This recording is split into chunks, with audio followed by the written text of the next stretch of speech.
BPUPKI atau singkatan dari Badan Penyelidik Usaha-Usaha Persiapan Kemerdekaan Indonesia adalah badan yang dibentuk oleh Jepang pada tanggal 1 Maret tahun 1945 untuk mempersiapkan kemerdekaan Indonesia sebagai janji kemerdekaan setelah kekalahan Jepang dalam Perang Pasifik.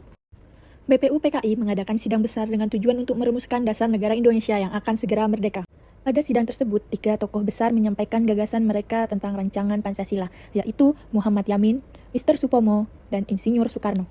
Hingga pada tanggal 1 Juni 1945, Insinyur Soekarno menyampaikan pidato bersejarah yang memperkenalkan 5 dasar negara yang kemudian disebut Pancasila.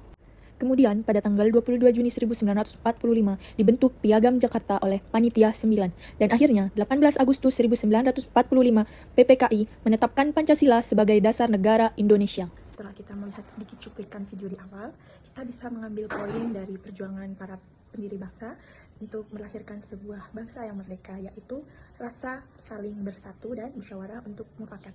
Dari banyaknya para tokoh yang memberikan pendapat, memberikan masukan segala macam, mereka tetap mengutamakan persatuan, mengutamakan musyawarah untuk membuat sebuah keputusan, tidak mengambil dari satu pihak saja.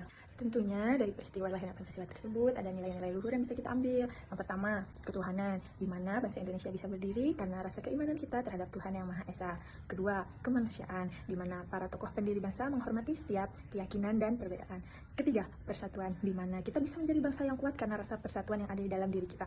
Keempat, musyawarah, di mana setiap para pendiri bangsa mengambil keputusan bersama-sama, tidak hanya mengambil dari satu pihak. Kelima, keadilan sosial, di mana para pendiri bangsa meyakinkan dan memegang teguh bahwa setiap keadilan harus dinikmati oleh seluruh masyarakat Indonesia. Dari sejarah lahirnya Pancasila, tentu saja itu bisa memberikan kita pelajaran bahwa sebenarnya perbedaan itu bukan alasan kita untuk berpecah belah. Padahal perbedaan itu sebenarnya adalah senjata yang bisa kita pegang untuk memperkuat bangsa Indonesia.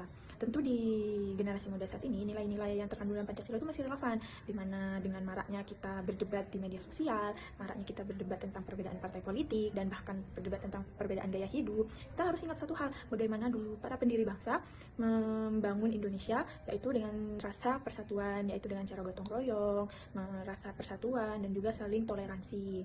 Pancasila itu sebenarnya bukan hanya dasar negara, tapi Pancasila itu adalah pedoman hidup kita, agar kita tetap menjadi manusia yang adil, manusia beradab, dan mencintai sesama.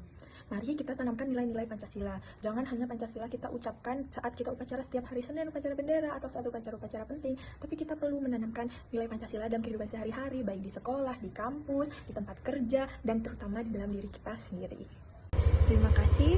Saya yakin jika kita sebagai generasi muda menanamkan nilai-nilai Pancasila dalam kehidupan sehari-hari kita, tentu kita akan tetap menjadi bangsa Indonesia yang kuat dan beradab.